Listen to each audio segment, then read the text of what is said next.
না,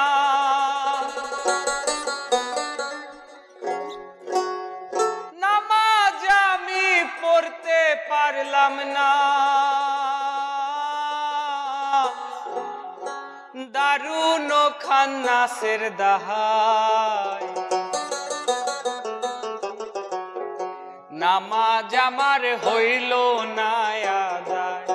আল্লাহ নামাজ আমার হইল না আদায়, নামাজ আমি পড়তে পারলাম না, ওরে নামাজ আমি পড়তে পারলাম না, দারুন খান্নাসের দাহাই নামাজ আমার হইল না আদায়। আল্লাহ নামাজ আমার হইল না আদায়।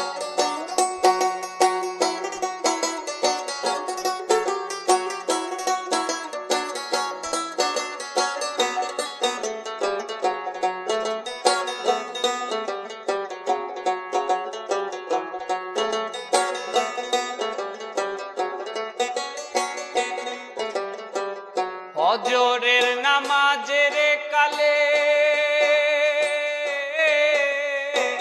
ছিলাম আমি ঘুমের ঘোরে রে,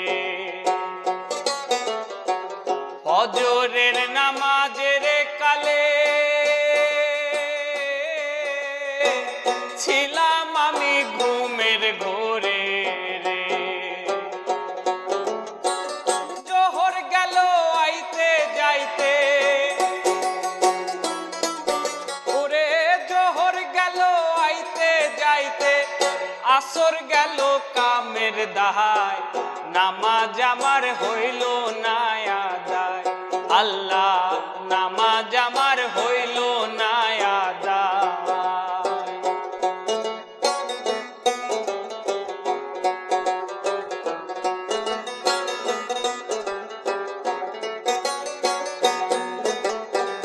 মাগরিবের নামাজের কালে ছিলাম আমি গোয়াল ঘরে রে, মাগরিবের নামাজের কালে ছিলাম আমি গোয়াল ঘরে রে, হাওর থেকে আইলো না গাই, ওরে হাওর থেকে আইলো না গাই, বাসুর আমার বান্ধা নাই নামাজ আমার হইল না আদায়। আল্লাহ নামাজ আমার হইল না আদায়।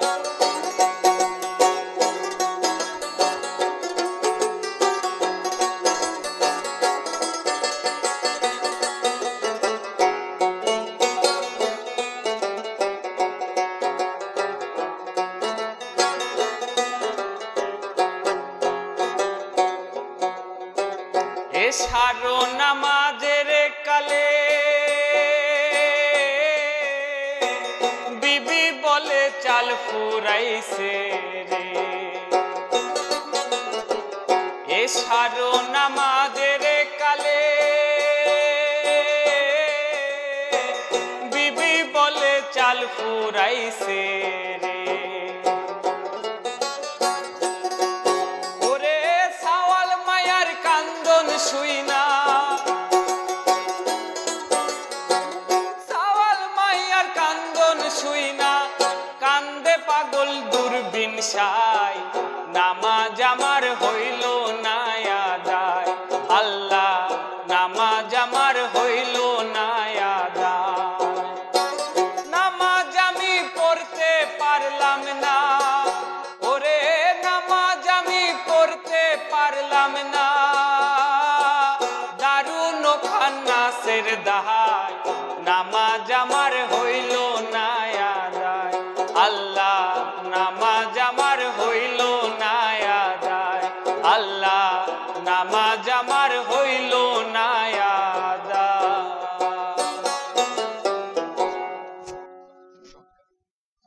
দর্শক সবাইকে স্বাগত জানাচ্ছি আমাদের নিয়মিত আয়োজন নবারুণে।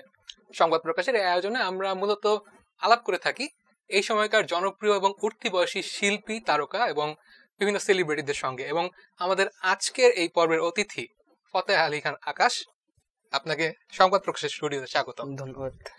আমরা শুরুতে আপনার কাছে জানতে চাইবো যে আপনার সম্পর্কে, গানের সঙ্গে ঠিক কতদিন ধরে আছেন আপনি? আমি গান একদম ছোটবেলা থেকেই করি। আমার বয়স যখন 9 বছর তখন থেকে মূলত গান করা, আমার মায়ের অনুপ্রেরণায় আর কি গান করা। আচ্ছা আচ্ছা, তো আপনাদের ব্যান্ডের সম্পর্কে একটু শুনি। ব্যান্ড আমাদের জগন্নাথ বিশ্ববিদ্যালয়ে আমরা পড়াশোনা করি। জগন্নাথ বিশ্ববিদ্যালয়ে আমাদের একটা গানের দল আছে, মনের মানুষ নাম। আমরা মূলত মাটির গান গাই, বাউল গান এসব নতুন করে তুলে ধরার চেষ্টা করি, বাংলার গানগুলোকে, বাউল গানগুলোকে। এই মুহূর্তে কতজন আছেন আপনাদের দলে? এই মুহূর্তে আমার গানের দলে 7 জন আছে আর কি।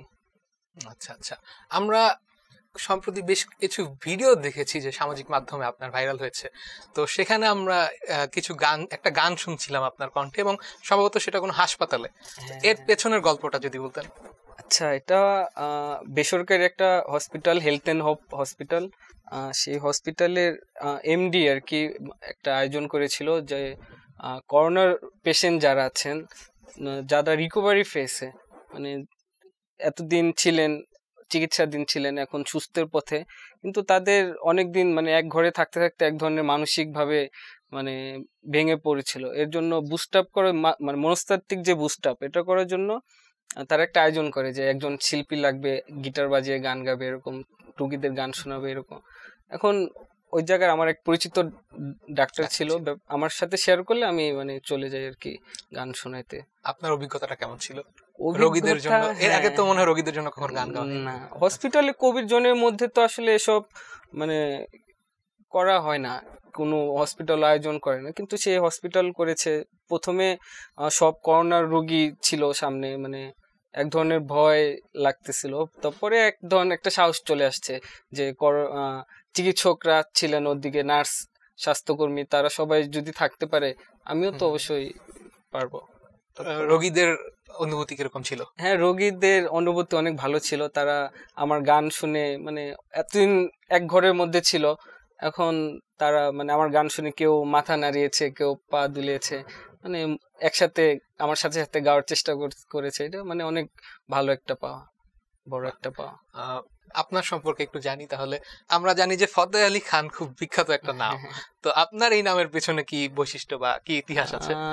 আসলে আমার বাবার নাম হায়দার আলী খান। সে মানে ইতিহাস মানে প্রিয় এক মানুষ, মানে বিভিন্ন সম্রাট টম্রাটের ইতিহাস এরকম, মানে সে লেখক মানুষ, তো বই লিখতো। সে সুবাদে একটা তার নাম হায়দার আলী খান, এই নামে একটা নবাব ছিল, তার ছেলের নাম ছিল ফতেহ আলী খান, ওই হিসাবে আর কি নামটা রাখা।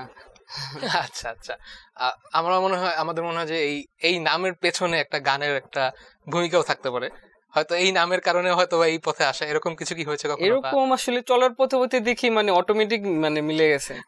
আচ্ছা আচ্ছা, তো আপনার বর্তমানে কি করছেন, পড়াশোনা করছেন? বর্তমানে পড়াশোনা করছি জগন্নাথ বিশ্ববিদ্যালয়ে। আচ্ছা, অনার্স আমার কমপ্লিট হয়েছে, মাস্টার্স করছি আর কি। আচ্ছা, গানের পেছনে অনুপ্রেরণা কার বেশি, বা সব থেকে বেশি অনুপ্রেরণা হলো আমার মার। তার অনেক ইচ্ছে ছিল যে মানে সে গান শিখবে, কিন্তু অনেক তাড়াতাড়ি বিয়ে হয়ে গেছে তার, কিন্তু সে মানে কিছু শিখতে পারেনি। তার ইচ্ছে ছিল তার ছেলেকে দিয়ে তার স্বপ্নগুলো পূরণ করবে। তখন আমি যখন মানে হারমোনিয়াম নাগাল পেতাম না, তখন থেকেই মানে আমার গান শিখায় কি, অনেক দূরে দূরে যে আমার মানে বিভিন্ন প্রোগ্রামে সে নিয়ে যেত, এরকম মানে মূলত মার অনুপ্রেরণায় আর কি গান করা। আচ্ছা আচ্ছা, এখন তারা আপনার এই ক্যারিয়ার নিয়ে কি সন্তুষ্ট, বা কোন দিকে আপনাকে বেশি অনুপ্রেরণা দেয়, গানের দিকে নাকি পড়াশোনার দিকে? যেহেতু সঙ্গীত বিভাগে পড়ছি, আর মূলত একটা কথা হলো আমার মানে মা মারা গেছেন 1.5 বছর হলো, মানে সে এত কিছু আর কি দেখে যেতে পারেনি আর কি, মানে আমার মানে বিভিন্ন টিভিতে শো বা বড় বড় প্রোগ্রাম এগুলো দেখে যেতে পারেনি। আপনার বাবা নিশ্চয়ই দেখছেন? হ্যাঁ, ওনার কি অভিজ্ঞতা বা কি অনুভূতি? হ্যাঁ, উনি তো মানে অনেক খুশি, মানে তারও অনেক সাপোর্ট ছিল, সেও গান টান করতো ছোটবেলায়, আমরা একসাথে বাসায় গান করি, মানে মোটামুটি একটা সাংগীতিক পরিবেশের মধ্যেই। আমরা যন্ত্রের কথা শুনছিলাম, হারমোনিয়ামের কথা বলছিলেন মনে হয়। হ্যাঁ, যন্ত্র, আপনার পছন্দের যন্ত্র কোনটা? আমার পছন্দের যন্ত্র যে এটাই ব্যাঞ্জো। ব্যাঞ্জো, আচ্ছা আচ্ছা। হ্যাঁ। আর এটা ছাড়া আর কি কি বাজাতে পারেন? এটা ছাড়া বিভিন্ন স্ট্রিংস জাতীয় যন্ত্র আছে, ঢোল, তবলা, হারমোনিয়াম, মানে মোটামুটি সব ধরনের, মানে যেটা হাতে নেই ওটাই মানে হয়ে যায় আর কি। আচ্ছা আচ্ছা। আপনি অনুষ্ঠান শুরুর আগে বলছিলেন মনে হয় আপনি কতটা বাজাতে পারেন? 14-15টা যন্ত্র বাজাতে পারেন। বাহ, খুব সুন্দর।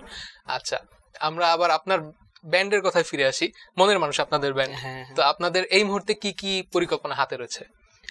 মনের মানুষ নিয়ে আমাদের অনেকগুলো মৌলিক গান শেষ হয়েছে, এখন এগুলো রেকর্ডিং করে বা একটা অ্যালবাম বের করার একটা পরিকল্পনা আছে।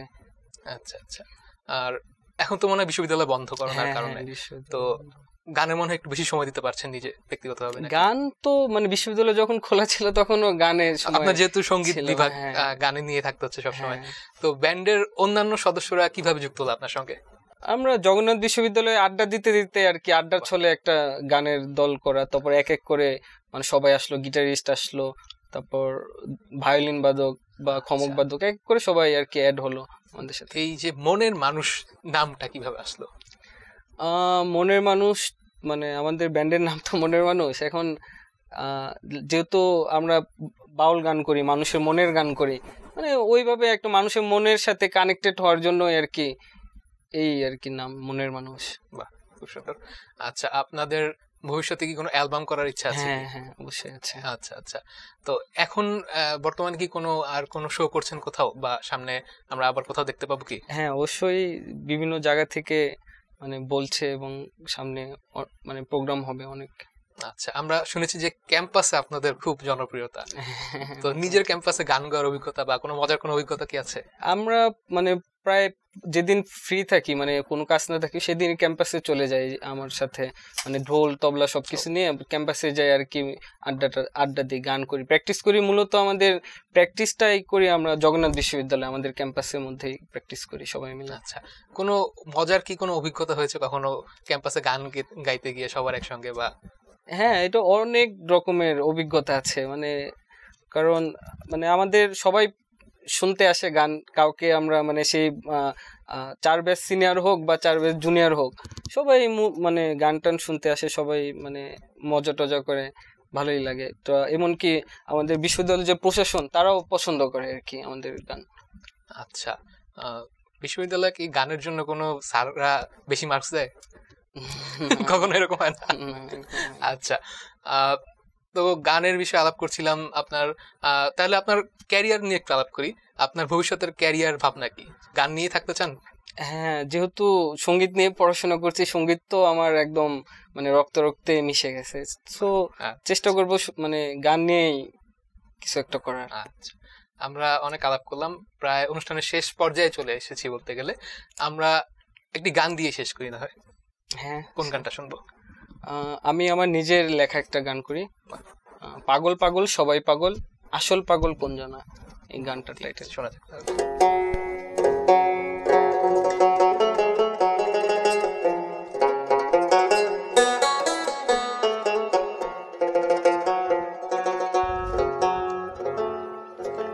পাগল পাগল সবাই পাগল, আসল পাগল কোন জানা, পাগল পাগল সবাই পাগল,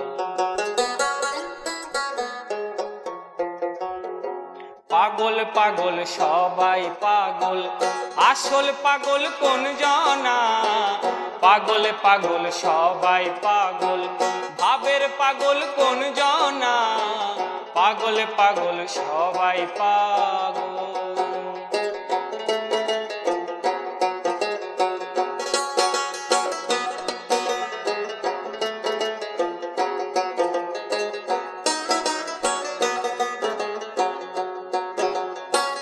কেহ পাগল অর্থ লোভে,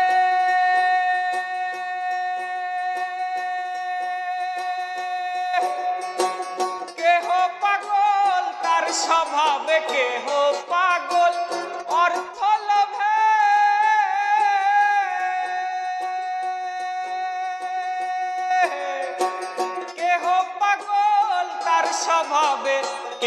পাগল হয় অভাবে, কেউ বা পাগল হয় অভাবে, পোহায় শত যন্ত্রণা। পাগল পাগল সবাই পাগল, আসল পাগল কোন জনা? পাগল পাগল সবাই পাগল।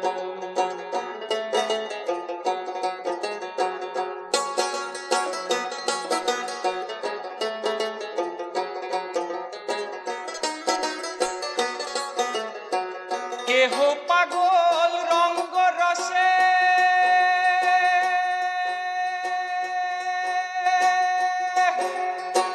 কেহ পাগল সঙ্গ দোষে, কেহ পাগল রঙ্গ রসে, কেহ পাগল সঙ্গ দোষে, কেউ হয় পাগল রিপুর বসে, কেউ হয় পাগল রিপুর বসে। পাগল মন তার বুঝলো না, পাগল পাগল সবাই পাগল, আসল পাগল কোন জনা? পাগল পাগল সবাই পাগল।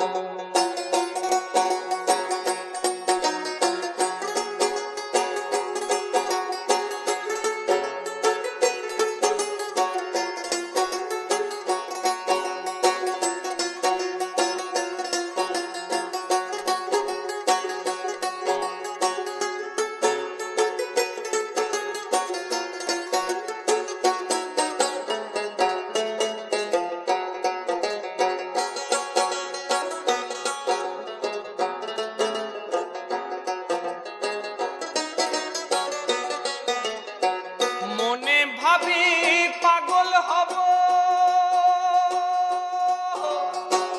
কোথায় গেলে পাগল পাবো? মনে ভাবি পাগল হব,